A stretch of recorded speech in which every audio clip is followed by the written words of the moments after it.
नमस्कार, मेरा नाम आलोक है। आप लाइव स्ट्रीज देख रहे हैं। इस वक्त हमारे साथ पटना हाई कोर्ट के एडवोकेट डीपी सिंह जी मौजूद हैं। हम इनसे जानेंगे आईएएस के पाठक को लेकर के जो आदेश आया था और सुझाव भी आया था। इन दिनों आप देख रहे हैं शिक्षा विभाग और जो यूनिवर्सिटीज़ हैं, जितने विश्वविद्यालय हैं, उनके कुलपति हैं, उनके बीच में एक बड़ी भिड़ंत देखने को मिल रही है। राजभवन वर्सेस शिक्षा विभाग की एक अलग जो बिहार में गतिविधि देखने को मिल रही है। पिछले दिनों पटना हाई कोर्ट में एक आदेश जारी हुआ था, जो अकाउंट उनका फ्रीज़ किया गया था यूनिवर्सिटीज़ का, उस फ्रीज़ अकाउंट को फिर से वापस शुरू कर दिया गया था। यानी उस पर से जो फ्रीज़ का आदेश था वो हटाया गया था। लेकिन आज की पहले हम तस्वीर दिखाएंगे। हम चाहेंगे वकील साहब भी वो तस्वीर देखें। आपके लिए हम तस्वीर वो स्क्रीन पर दिखा रहे हैं। हम वकील साहब को स्क्रीन पर तस्वीर दिखा रहे होंगे।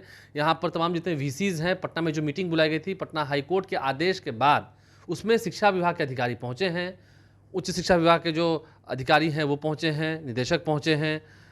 आप तमाम तस्वीरें देख रहे होंगे। कुलपति पहुंचे हैं, लेकिन आईएएस के पाठक नहीं पहुंचे हैं। वो बीच वाली जो कुर्सी है, जो मंच पर लगी हुई थी, जो एक दिवसीय बैठक का आयोजन किया गया था कुलपतियों के साथ, विश्वविद्यालय कुलपतियों के साथ, उनके पदाधिकारियों के साथ, उसमें आईएएस के पाठक नहीं पहुंचे हैं। अब हम सीधा डीपी सिंह से जुड़ेंगे। पिछले दिनों जो आदेश जारी हुआ था, वो अकाउंट जो फ्रीज किया गया था, पहले तो उसे खोल दिया गया था नहीं? हाँ, वो तो आदेश ऑनरेबल हाईकोर्ट ने 3 मई 2024 को ही कर दिया था, जिसके तहत उन्होंने कहा जितना भी अकाउंट है सबको डीप फ्रीज करिए और सारा पेमेंट, रिटायर, पेंशन आदि जो भी खर्चे हैं वो सुचारू रूप से चालू किया जाए। जो एग्जामिनेशन शेड्यूल है और बाकी जो अकाउंट सीज हो जाएगा, सारा यूनिवर्सिटी का काम चौपट, पढ़ाई लिखाई सब चौपट हो जाएगा उस हालत में। उन्होंने कहा सब कुछ खोल दीजिए और जब तक ये केस चलता रहेगा तब तक सब कुछ खुला रहेगा। उस बीच में कोई कठोर एक्शन आप नहीं ले सकते। कठोर एक्शन लेने से मना कर कुछ भी जो एफआईआर आदि हो रहा था, आरडीडी और डीओ जगह एफआईआर नहीं कर रहे थे। अब हमें समझ में नहीं आता, कोई मीटिंग में अगर बुलाया गया किसी को एसीएस के द्वारा और वो नहीं टर्न अप किए तो उसमें एफआईआर कैसे हो जाएगा? क्योंकि कोई क्वासी जुडिशियल अथॉरिटी तो है नहीं वो कि भाई हम कोई सम्मन कर रहे हैं और सम्मन पर आप नहीं आइएगा तो हम सिविल कोर्ट का पावर रखे हुए हैं और आप पर हम वारंट इशू कर देंगे। ऐसा तो नहीं पावर उनके हाथ में है वहाँ पर। मतलब एसीएस जो है वो एफआईआर नहीं कर सकता है। नहीं, एफआईआर इस केस में नहीं कर सकते। इसके एफआईआर क्यों नहीं कर सकते? एफआईआर तो कर ही सकते। हाँ, लेकिन इस मामले में कि आपने मीटिंग में बुलाया, बैठक में बुलाया और वो नहीं आए। एक्चुअली बैठक में बुलाने के लिए ऑनरेबल गवर्नर हैं इसके लिए अधिकृत। आपको बता दें कि यूनिवर्सिटी एक्ट 1976 है, उसका जो कॉन्स्टिट्यूशन रूल्स है, उसमें सारा पावर यूनिवर्सिटी केस में गवर्नर साहब के पास में पड़ा हुआ है। और आपको बता दें कि एग्जीक्यूटिव के भी हेड गवर्नर ही हुआ करते हैं। और यूनिवर्सिटी केस में तो आप देखिए, बंगाल वाले केस में सुप्रीम कोर्ट जजमेंट आ गया कि यूनिवर्सिटी केस में जो फाइनल से होगा वो गवर्नर साहब का ही होगा। हाँ, सजेशंस उसमें जो कुलपति की नियुक्ति आदि में जाती है वो गवर्नमेंट की जाती है, उसी में से चुनना उनको है, वो अलग बात है। लेकिन यूनिवर्सिटी केस में जिस ढंग से छीछालेदरे हो रहा है गवर्नर साहब और उनके बीच में जो कन्फ्लिक्ट चल रहा है राजभवन के साथ जो, हाँ, ये थोड़ा मैंने पिछले बार दिन में कहा दुर्भाग्यपूर्ण है। और इस डेडलॉक को ख़त्म करने के लिए honourable advocate general and honourable additional solicitor general जो गवर्नर के एडवोकेट हैं, दोनों ने एक बीच का सौहार्दपूर्ण रास्ता निकाला, जिसको गुडविल गेस्चर कहा जाएगा। और ये सजेशन की बैठक एक हो, यह सजेशन एडवोकेट जनरल और इनका था, एडिशनल सॉलिसिटर जनरल का था, जिसको कोर्ट ने कंसिडर किया। वो ऑर्डर में किया था, हाँ, वो ऑर्डर में नहीं है, वो कंसिडर किया था कि आप लोग जो कह रहे हैं सुझाव को हम मानते हैं। यह नहीं कि कोर्ट ने अपने आदेश में लिखा है कि आप ये बैठक करिए। लेकिन ठीक है, जो हाईकोर्ट ने जिसे कंसीडर किया, कंसीडर करते हाँ, लेकिन ये सजेशन किनके द्वारा दिया हुआ था? ये ऑनरेबल एडवोकेट जनरल के द्वारा दिया हुआ था और ऑनरेबल एडिशनल सॉलिसिटर जनरल के द्वारा दिया हुआ था। हाँ, दोनों का, एक गवर्नर साहब के एडवोकेट हैं और एक है बिहार गवर्नमेंट ऑफ बिहार के एडवोकेट।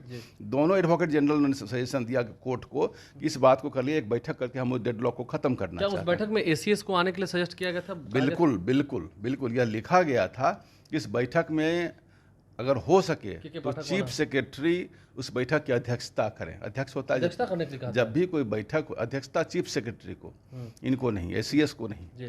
उन्होंने कहा कि जब भी कोई मीटिंग होती है तो एक अध्यक्ष चुने जाते हैं, अध्यक्ष ही कंडक्ट करते हैं मीटिंग को। उन्होंने कहा कि इस मीटिंग में कोई अध्यक्ष नहीं होगा तब तक जब तक कि चीफ सेक्रेटरी नहीं आते, क्योंकि जब कन्फ्लिक्टिंग पार्टीज हैं वो आपस में अध्यक्ष तो नहीं बन सकते।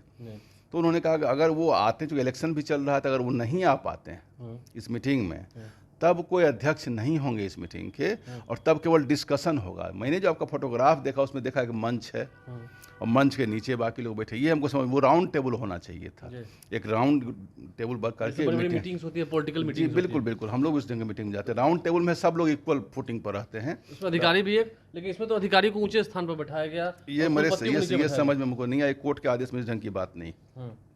कोर्ट के कंसिडरेशन में। इस ढंग की बात है कि आप एक उसके बाद डिस्कशन कर लीजिए। अगर चीफ सेक्रेटरी नहीं आते हैं तो इंक्लूडिंग द एसीएस भी आते हैं तो उसी राउंड टेबल में ही बैठते। यह लिखा हुआ था और साथ में यह लिखा हुआ था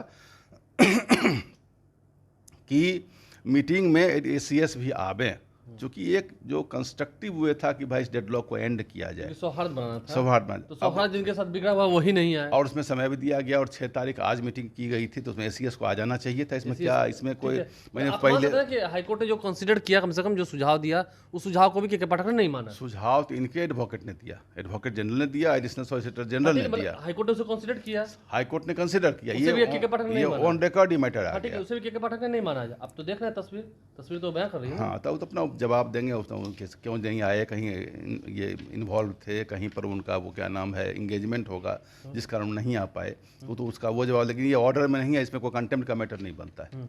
लेकिन इस तरह से बिहार के एक तरह सरकार पर भी सवाल खड़े होते हैं कि आपने कहा एडवोकेट जनरल की बात की, सॉलिसिटर जनरल की बात की, बिहार सरकार भी जो इतने दिन से के पाठक से जो विवाद हो रहा है राजभवन के साथ, क्या इसमें नहीं लगता कि नीतीश कुमार भी काफ़ी देर तक चुप रह गए?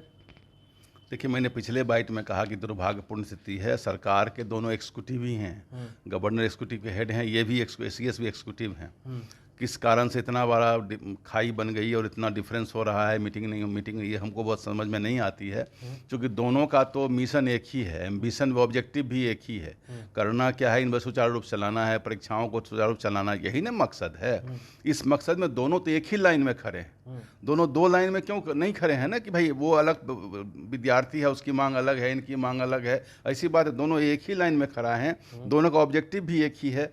फिर इस जो डिफरेंस है, इसी के लिए ना चीफ मिनिस्टर या बाकी पद की व्यवस्था, चीफ सेक्रेटरी व्यवस्था की गई है, इस डेडलॉक खत्म करे। और मामला हाईकोर्ट तक पहुंच गया, ये अपने आप में ही दुर्भाग्यपूर्ण था, उसके पहले ही खत्म हो जानी चाहिए। आगे क्या लगता है अब आगे फिर ये मामला जब कोर्ट तक पहुंचा, क्योंकि आज तो के पाठक नहीं आए, जो सौहार्द बनाने की कोशिश की गई, जो पहल की गई हाईकोर्ट के द्वारा भी, वो पहल तो पूरी नहीं हो पाए, आगे फिर मामला बिगड़ेगा तो फिर हाईकोर्ट इस पर संज्ञान लेगा जरूर।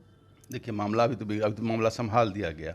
जो उनके अकाउंट्स फ्रीज थे वो तो खोल दिया गया, अब वो बीच में बंद नहीं हो सकता। अब ये मामला कितना लंबा जाना हम समझना चाहेंगे आपसे। नहीं, लंबा क्या जाएगा, इसमें तो ऑलरेडी अकाउंट खुल चुका है उनका, सबका अकाउंट। मेन जो केस हुआ था अकाउंट खुलने के लिए था, और बाकी जो था कि एफआईआर हमारे अगेंस्ट में कर देते हैं आरडीडी और डीओ जाकर के, वो भी बंद कर दिया गया।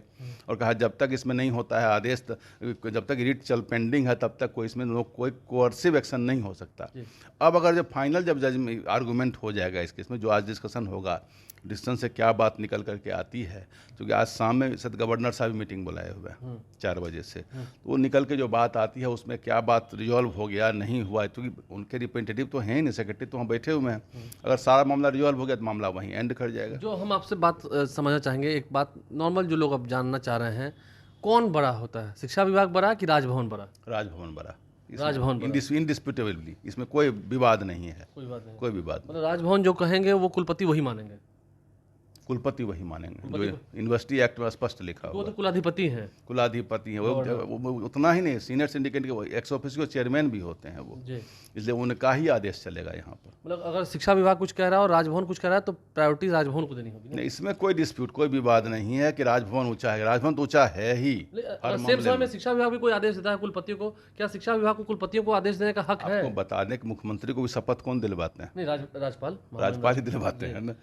तो इसमें ये बात तो सवाल ही नहीं उठता कि कौन राजभवन ऊंचे हैं कि वो ऊंचे, इसलिए उसमें ये डिस्प्यूट होता है कि अगर शिक्षा विभाग ने कोई आदेश दिया और सेम समय में राजभवन का भी कोई आदेश है तो राजभवन का ही आदेश चलेगा, शिक्षा विभाग नहीं चलेगा? प्रिवेल करेगा राजभवन का आदेश, प्रिवेल कर जाएगा। हाँ बिल्कुल। देखिए, हमारे साथ डीपी सिंह जी मौजूद थे, क्या कुछ उन्होंने खुलकर बताया है, आज की तस्वीरें हमने आपको दिखाई हैं। उसके बाद अब आगे क्या होना है, क्या राजभवन और शिक्षा विभाग के बीच में चल रहा है जो ये तकरार है वो समाप्त हो पाएगा, शाम में राजभवन में बैठक होनी है, क्या उसके बाद ये मामला आज ही खत्म हो जाएगा या अभी कोर्ट में और फजीयत होनी है, देखना है।